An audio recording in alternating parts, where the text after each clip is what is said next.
Everyone, and welcome back to Larry's Americana. This is our third video, and I really appreciate your being here.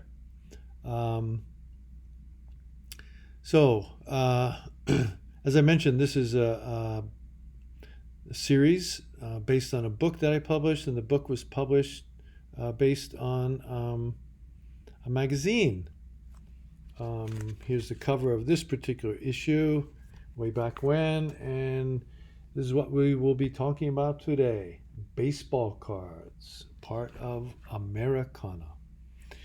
Yeah, so let me share this article with you then, okay?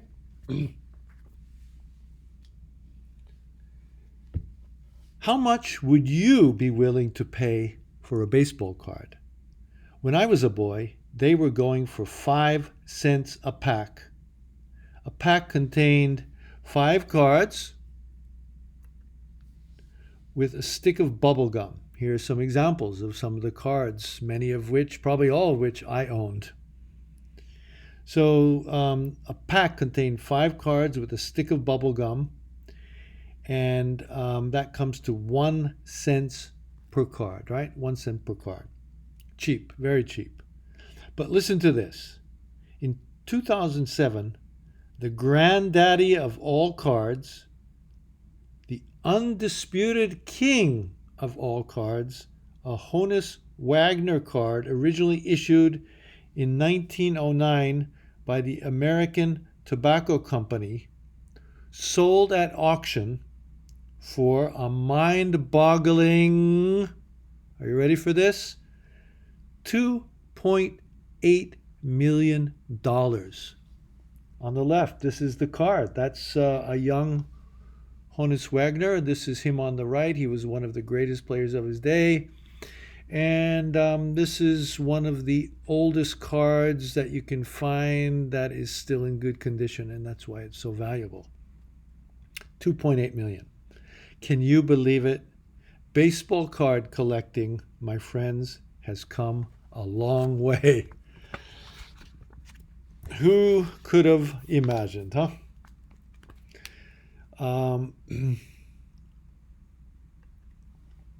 Here's some more cards here. Again, this is what they looked like. They were sold in packs like this with bubble gum inside. And I'd buy a few of these and at the beginning of the baseball season, and couldn't wait for things to get going. My own relationship with cards was a lot simpler than $2.8 million, that's for sure. As young boys growing up in a small town called Shoreham, New York on Long Island, and then in the next town, Rocky Point, my brothers, friends, and we all grew up in the mid-1960s and then 70s, mainly bought, traded, and flipped baseball cards.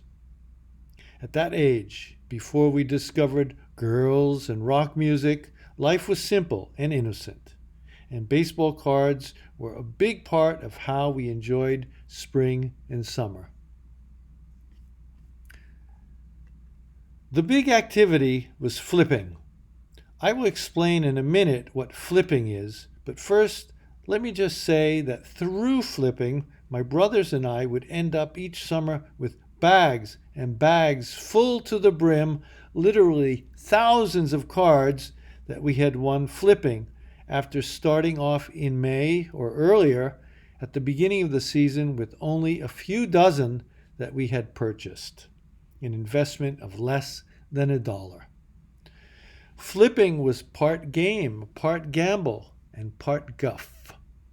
A flipping session worked like this, and here you can see some guys doing something similar to what we did. 5 guys find a wall, step back a few meters, a few feet, and draw a line. The first guy grips his card just right, then flips it underhand, smooth as silk, up to the wall. The 4 others do the same. In the end, the person closest to the wall wins all 4 of the cards plus his own. Then you do it again and again and again for hours on end. This is from a video on YouTube, which I will include a link to. What they're doing is a little bit different from what my friends did. Um, as you can see, they've got lots and lots of cards up there near the wall. I'm not exactly sure what this rule is. For us, it was throw your card, and whoever wins goes up, collects the other 3, 4 cards, and comes back to the line, and you did it again. But these guys, they keep flipping them up, up, up, up, up. I'm not sure how they know who is the winner. So a little bit different than what we did. But that was kind of one of the interesting things about flipping. Different areas and different regions had different ways, different games, different flipping rules, and I'm not quite sure where these guys in the video are located. So it's a little bit hard for me to comment on that. Okay, let me continue here.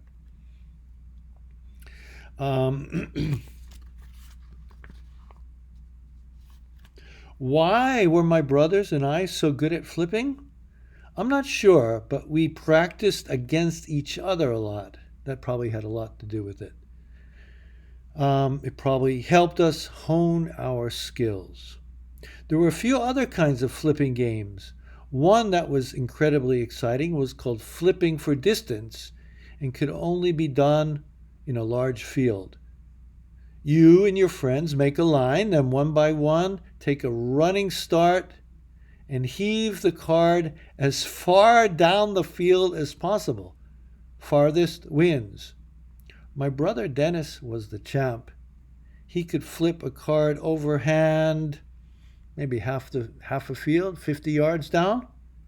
He had great what we call wrist action. Of course, we spent hours each week gloating over and poring over our hard-won treasures. The back of the card, okay, let me show you an example of that right down here, a Micky Mantle card. The back of a baseball card was chock full of interesting information and statistics about each player, whose photo was on the front. So here's the front and here's the back, right? Usually some kind of action pose. In this one, he's batting. In others, they're fielding.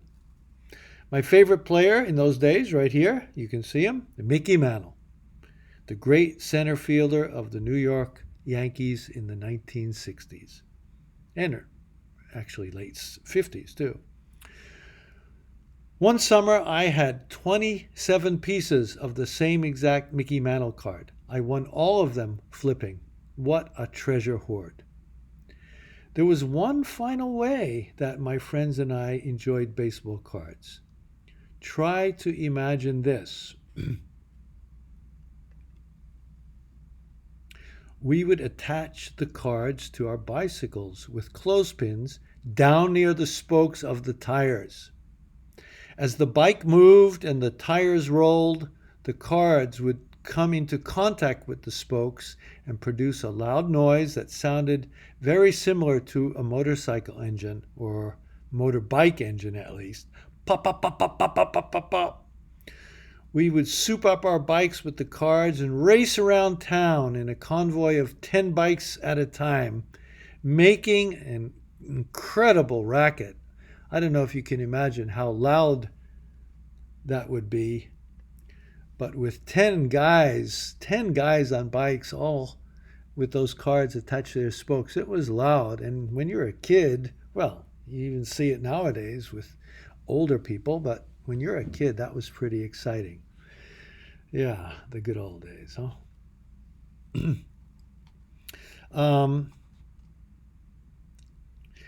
I have no plans to become involved in the modern business of buying and selling rare baseball cards, but just reading about it makes my mind linger back to those good old days of hot, dusty summers.